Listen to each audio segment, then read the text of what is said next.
حبايبي يا حلوين، يا رب تكونوا بهنا وخير وصحة وسعادة. جيت لكم النهاردة بفيديو جديد وروتين مشجع حلو زيكم. تابعوا الفيديو علشان خاطر هنعمل فيه كذا حاجة كده مع بعض، وإن شاء الله ينال إعجابكم. طبعا يا حبايب قلبي، صحيت من النوم كده كنت مصدعة قوي النهاردة بصراحة. يعني كان المود بتاعي مش احسن حاجة، فحبيت ان انا اعمل قهوة بلبن. انا ما بحبش القهوة السادة، يعني بحبها بس مش كتير بصراحة. بفضل القهوة الفرنسي او الفرنساوي على حسب ما انتوا بتقولوها ازاي، بس انا بفضل بصراحة القهوة ام لبن اكتر من القهوة السادة. بس فعملت كده كوباية، وهي بصراحة بتشيل الصداع. يعني مش بتشيله 100%، بس بتشيل نسبة، وبتخلي دماغك كده اللي هو رايقة كده شوية. فعملت لتاليا برضو كوباية لبن كده. وللي ما يعرفنيش، انا اسمي اسماء، وعندي بنوتة عندها سنة اسمها سيليا، وبعمل روتينات واكلات وفلوجات، وبعمل حاجات كتيرة قوي قوي قوي قوي. فلو حبيتي الفيديو بتاعي، ولو حبيتيني انا شخصيا، فدوسي لايك للفيديو واشتراك للقناة لو لسه ما اشتركتيش، وتفعلي زر الجرس علشان يوصلك كل جديد انا بنزله. بس هو ده اللي انا طالباه منك، مش اكتر من كده. وحبيت بقى ان انا اعمل ساندوتشين كده قشطة. انا طبعا القشطه دي بحطها في التلاجة وبحط عليها عسل. وقت ما بكون بصراحه حاسه ان انا عايزه اكل حاجه حلوه كده، بحطها على طول في الساندويتش، بتبقى جاهزه. يعني مش لازم بقى ان انا احط عليها العسل وهكذا، لا انا ببقى عاملاها على طول جاهزه. طبعا كانت عندي اوضه النوم متبهدله بطريقه مش طبيعيه، وبصوا مردومه تراب. يعني السرير فيه فتافيت بسبب سيليا، فمش احسن حاجة بصراحة. السرير وحش قوي، كان فيه تراب، وكان فيه برضو فتافيت، وكان الكوفرتة اللي انا حطاها مش نظيفة يعني. وكان برضو عندي التسريحة مليانة تراب، بجد مردومة تراب. يعني مهما ان انا اوصف لكم، عمركم ما هتتخيلوا التراب اللي كان فيها، فاهمين؟ بس فحبيت ان انا برضو ان انا اعملها معاكم. وبرضو هلمعها وانضف كل اللي فيها، وبعد كده هرجع كل حاجة في مكانها يعني. بس ابتديت ان انا طبعا الاول امسك الكوفرتة واشيلها من على السرير، وبعد كده انفض السرير كله، وانفض الكومودينو اليمين والشمال نفس النظام، علشان بجد انا مش عارفة التراب ده بيجي ازاي. يعني شقتي مش على عمومي، وشقتي مش على طول ببقى مفتحاها علشان خاطر يبقى داخلي التراب ده بالكمية دي. فطبعا عادي يعني. حبيت ان انا اطلع ملاية كده. ويعني الفترة دي بصراحة الجو رجع تاني بقى صيف، مش عارفة الشتاء ناوية تشتي امتى. الجو بقى حر تاني، والجو بس هو بيسقع بالليل شوية مش كتير، بس رجعنا تاني نشغل المراوح، ورجعنا تاني اللي هو حاسه ان الشتاء مش عايز يشتينا كده، يخلينا ان احنا نلبس حاجات بقى دفايات ولبس الشتوي ده. انا بصراحة من عشاق الشتاء بجد، يعني انا بحب فصل الشتاء اكتر من الصيف بكتير. بحب الجو الساقع ده، فاهمين؟ انا بحب كده، بحب فعلا ان انا افضل سقعانة كده طول الوقت، احسن من ان انا افضل حرانة طول الوقت بجد. فقولوا لي برضو في التعليقات، بتحبوا الفصل الشتوي ولا الفصل الصيفي؟ واكتبوا لي كومنت حلو كده زيكم، علشان انا بفرح بكل الكومنتات. وبجد ميرسي جدا جدا جدا، او شكرا جدا جدا جدا على كل كومنتاتكم الحلوة الجميلة، علشان بجد انتوا ناس زي العسل. يعني بجد انتوا اخوات مش متابعين، واحنا طبعا عارفين خلاص الجملة دي احنا ما بنقولهاش، لا انتوا اخوات زي العسل. فربنا يديم المحبة اللي ما بينا يا رب. ولو انتوا لسه متابعين الفيديو لحد هنا ما تنسيش تصلي على النبي عليه الصلاة والسلام، وتفعلي زر الجرس علشان يوصلك كل جديد، وتشتركي في القناة وتدوسي لايك. يعني بجد انت لو دوستي لايك انت كده بتشجعيني على الفيديوهات ان انا اعمل لكم تاني روتينات واعمل لكم فلوجات واعمل لكم اكلات. فاهمين؟ يعني انا بجد بستغرب قوي، يعني ممكن ابقى 300 و400 و500 مشاهدة لكن 3 لايك 4 لايك. فشجعوني بقى ودوسوا لايك كده علشان خاطر ايه اعمل لكم تاني فلوجات وروتينات وحاجات من دي. بس طبعا ابتديت ان انا افرش الملاية، وطبعا انا هوريكم الملاية دي مامتي ربنا يبارك لها كانت هي اللي عاملاها عمولة. طبعا انا مامتي ترزية، فهي اللي كانت عامله لي الملايات او اكتريه الملايات. انا بصراحه بحب جدا الملايات اللي هي الجاهزه، قصدي اللي هي متصنعه اكتر من الجاهزه. يعني انا بحب الملايات اللي انا اعملها، اللي هي ايه، اللي هي مش عارفه اسمها ايه، تفصيل، افتكرت تفصيل اكتر من الجاهزة.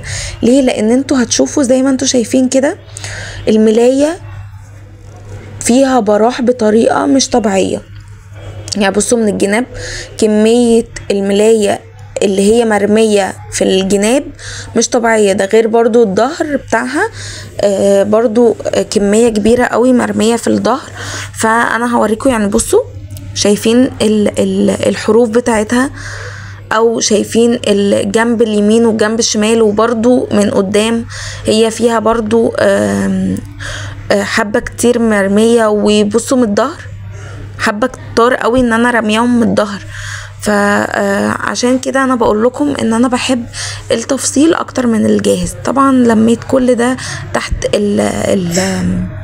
المرتبة كده، وبعد كده حطيت المخدة الكبيرة او المخدة الطويلة، وبعد كده حطيت المخدتين كده الصغيرين، وحطيت المخدة اللي في النص الفرو، وبس كده. كان عندي بصراحة السرير خلص يعني.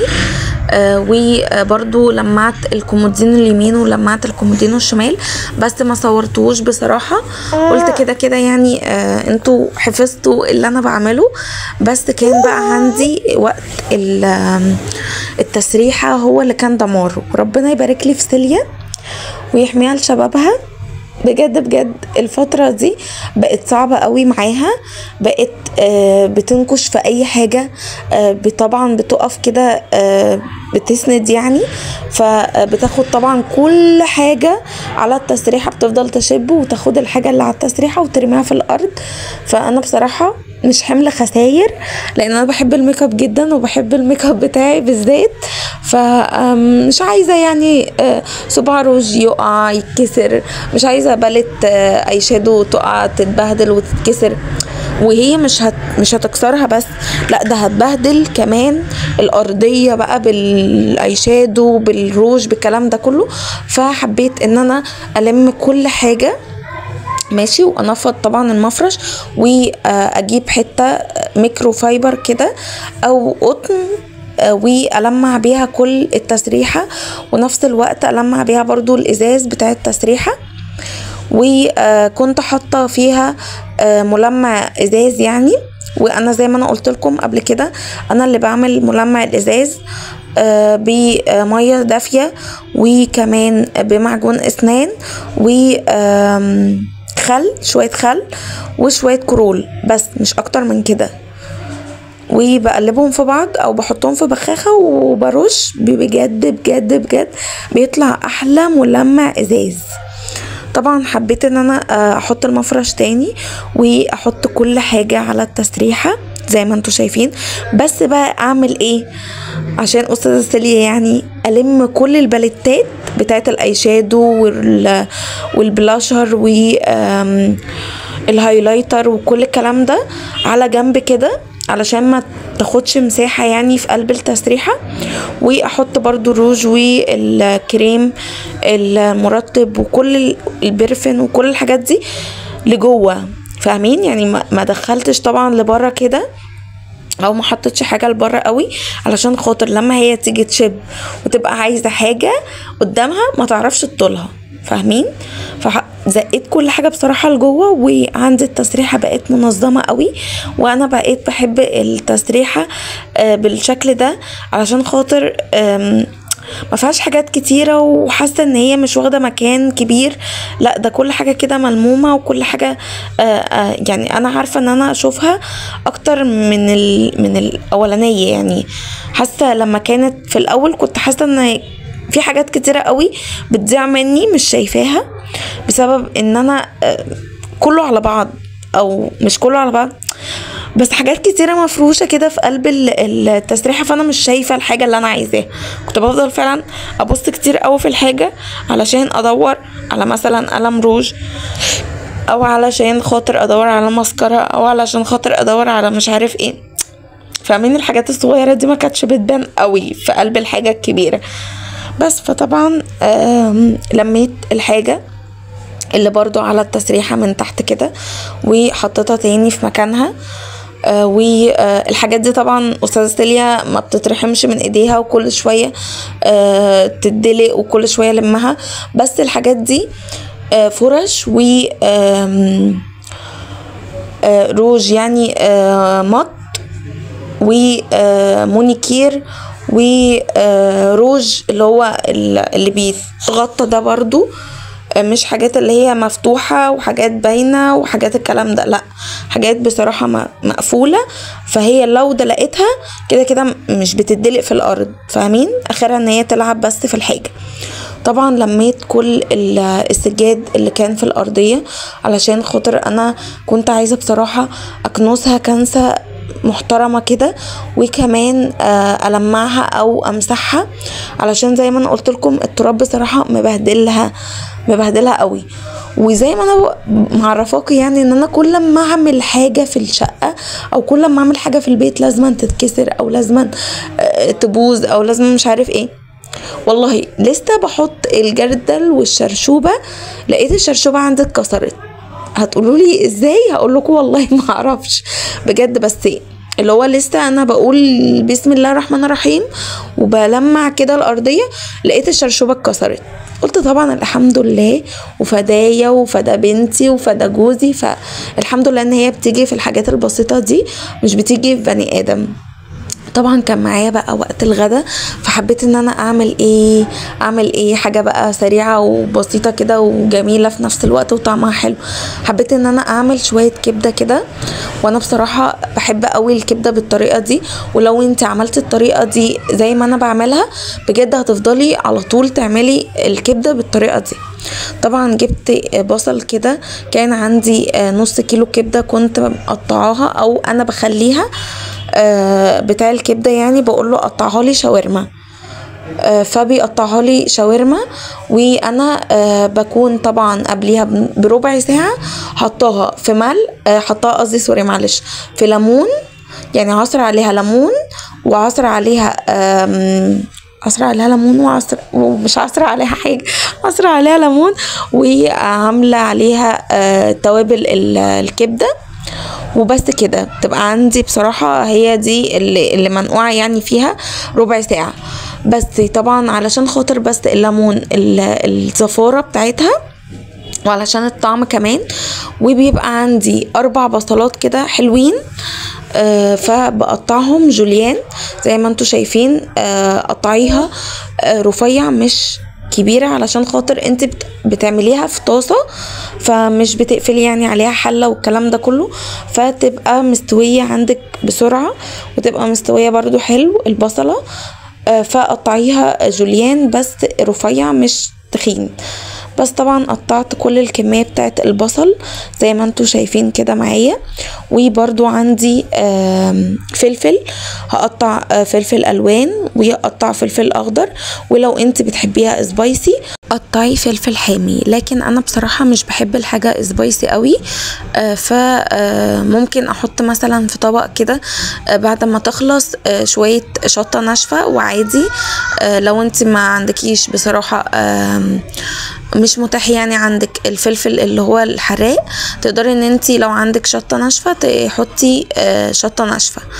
بس طبعا كان عندي 1 فلفل احمر و2 اخضر و1 فلفل اصفر، فقطعتهم طبعا زي ما انتوا شايفين برضو شاورما كده او طويل كده، ما قطعتوش بصراحة مكعبات، لا قطعته كده بالطول، وحبيت ان هو يبقى نفس شكل الشاورما كده علشان لما احطهم يدي شكل كده. وبصوا بجد بجد بجد انا بحب الاكله دي قوي، وبتحسسني الاكله دي بصراحه بتاع الكبده كده، لما كنت باكل بقى كبده من بره وسجق والكلام ده كله. بس الطعم بصراحه انضف بكتير من بره. انا بصراحه بقيت بقرف جدا ان انا اكل الكبده من بره او السجق او الكلام ده كله. بقيت بحب ان انا اعمله في البيت، بحس ان انا مستريحه وانا عاملاه في البيت. ليه؟ لان انا عارفه ايه اللي انا عاملاه وايه النظافه يعني، فاهمين؟ فانا مش عارفه بصراحه بره بيبقوا عاملينه ازاي، فربنا يحفظنا كلنا وما يجيلناش اي تسمم. بس طبعا جبت طاسه ولعت عليها النار واستنيت لحد ما الزيت يسخن كده حبه حلوين، وبعد كده هنزل بكل الكميه بتاعت البصل الجوليان اللي انا قطعته معاكم. كان 4 بصلات وسط، تمام، 1 بس كبيره و3 وسط، فكانوا عاملين الكميه اللي انتوا شايفينه ده بس علشان خاطر انا ليه عامله كميه البصل دي الكبيره. انا بحب البصل فيها كتير، ونفس الكلام جوزي. وتاني حاجه البصل بعد اما بيستوي شويه بيدبل، فبينقص الكمية بتاعته. يعني طبعا زي ما انتوا هتشوفوا لما بيدخل النار بينقص الكمية بتاعته، بتبقى قليلة، ما بتبقاش زي ما انتوا شايفين كده اول ما تحطوه الكمية كبيرة.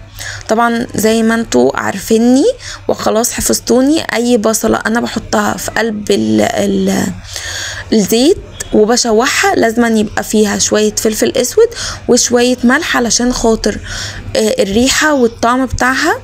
فبجد بجد لو اعتمدتي الحركة دي هتلاقي ريحة البصلة تحفة وانت بتشوحيها كده، ونفس الكلام بتدي طعم بعد كده رهيب. بس فابتديت ان طبعا اقلب كل الكلام ده واشوحه على النار، وبعد كده اسيب البصله شويه لحد ما تدبل زي ما انا بقول لكم وتصفر كمان شويه. ببدا طبعا ان انا اقلب كذا مره، يعني مش مره واحده، لا ده انا بقلب كل شويه علشان خاطر الجناب تستوي، وعلشان البصله تبقى كلها مصفره مش من ناحيه واحده، لا وعلشان كمان تدبل، وعلشان خاطر كمان اللي هو ايه الملح يبقى فيها والفلفل الاسود يبقى داخل في كل مكان. فاعذروني لو انا قعدت اقول كتير علشان خاطر بس انا عايزه بصراحه ان انا اعرفكم انا بعملها ازاي، تمام؟ بس لو انت وصلت لحد هنا ما تنسيش تصلي على النبي عليه الصلاة والسلام علشان خاطر تكسبي حسنات، وعلشان كمان انا اكسب حسنات وندخل مع بعض الجنة ان شاء الله باذن الله. بس زي ما انتوا شايفين كده كمية البصل زي ما انتوا شفتوا، يعني بصوا عاملة ازاي، مش هي دي اللي احنا حطيناها في الاول، لا دبل واللي هو خس شوية كده. بعد كده طبعا بنزل بالكبدة زي ما انتوا هتشوفوا. انا كنت حاطة عليها ليمون وكنت حاطة توابل الكبدة، وهو ده بس اللي انا بنقعه فيها شوية او بسيبها شوية علشان ايه زي ما احنا قلنا علشان خاطر ما يبقاش فيها ريحة او طعم زفارة. بس طبعا نزلت بالكمية بتاعت الكبدة عندي وهي كانت نص كيلو. طبعا بنزل بيها في الاول، ما بقلبهاش كتير عشان ما تنزلش ميتها، لا بسيبها علشان خاطر تاخد صدمة كده في قلب النار. وبعد كده بعد مثلا 10 دقايق او 5 دقايق ببتدي ان انا اقلب. بنزل بالبهارات بتاعتي، عندي كمون وعندي 7 بهارات وعندي كزبرة ناشفة وعندي ايه تاني. بس انا كنت حاطه توابل الكبده في قلب الكبده وكنت سايباها شويه، سايباها حتى بره، مش لازم تحطيها في التلاجة، لا عادي. وبعد كده بقلب. وايه تاني، بس بقلبها وبفضل طبعا متابعاها كل شويه. وحطيت ملح، وحطيت برضو فلفل اسود تاني غير الشويه اللي انا كنت حطاهم في البصله. لا كل ما تزودي على فكره الفلفل الاسود في قلب الاكل بيدي طعم كده رهيب، وبيدي كده لذاذه للاكل. فالفلفل الاسود يعني لا غنى عنه. وزي المثل اللي بيقول انت محشور في قلبي كل حاجه زي الفلفل الاسود، ده حقيقه والله. الفلفل الاسود لا غنى عنه، محطوط في قلب اي اكله، يعني من غيره بصراحه الاكله ما يبقى لهاش طعم. طبعا نزلت بكميه الفلفل الالوان، عندي طبعا اخضر وعندي احمر وعندي اصفر، فنزلت بالكميه بتاعه الفلفل. وانا بنزل بكميه الفلفل قبل ما بتخلص ب10 دقايق، يعني بخلي الكبده عندي تستوي، اللي هو نص السوا. وبعد كده لما بتبقى خلاص قربت تخلص بنزل عندي الخضار بتاعي، الفلفل الالوان، علشان خاطر ما يتبلش قوي ويبقى برضو شكله باين وطعمه لذيذ في قلب الاكل. بس بقلب طبعا كل الجناب وبتاكد ان الفلفل كله دخل في قلب الكبده. بعد كده لما خلاص بتبقى خلاص استوت بنزل عليها ب5 فصوص توم فرماهم كويس، وبقلب كويس في قلب المكونات بتاعتي كلها علشان خاطر التوم يدخل في كل الكبده والفلفل. وبعد كده بطفي عليها وبس كده بتبقى عندي الكبده خلصت. وبصراحه يا بنات طعمها لذيذ واحلى كتير كتير من بره. لو جربتي الطريقه دي عمرك ما هتشتريها تاني من بره. فبعد كده بقى كان عندي خلاص الكبده خلصت، حبيت ان انا اقدمها بقى مع فينو. كنت جايبه فينو بصراحه، وكنت عامله كمان طحينه في البيت. وطريقه الطحينه انا كنت منزلاها قبل كده في فيديو، فلو انت عايزه تعرفي الطريقه ادخلي الفيديو وانت هتلاقي الطريقه بتاعت الطحينه. وبجد من احلى الاكل اللي انا بحبه هو الكبده الاسكندراني او الكبده الشرقي والفينو مع الطحينه. وكان عندي كمان خيار مخلل، كانت حماتي جايبهولي يعني، فربنا يبارك لي فيها. وبس كده يكون الفيديو بتاعي خلص. استنوني في فيديوهات تانية وروتينات حلوة زيكم، وبحبكم قوي ودمتم في رعاية الله، والسلام عليكم ورحمة الله وبركاته.